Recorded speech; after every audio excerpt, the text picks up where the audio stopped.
அனைவருக்கும் எங்களின் ஒற்றுமை சொல்வோம். ஒற்றுமை ஒற்றுமை நமது வலிமை. எதிரிகளை வீழ்த்துவோம், நாட்டை காப்போம். மூவர்ண கொடியை ஏற்றுவோம், தேசிய கொடியை போற்றி வணங்குவோம். விடுதலை வீரருக்கு வீர வணக்கம் செலுத்தி சுதந்திர தினத்தில் தேசிய கொடியேற்றுவோம். இந்தியா இந்தியா நமது தேசம்.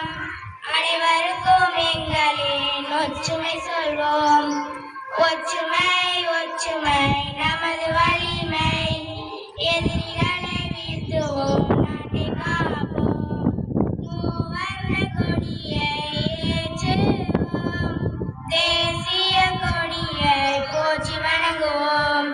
விடுதலை வீரருக்கு வீர வணக்கம் செலுத்தி சுதந்திர தினத்தில் தேசிய கொடியேற்று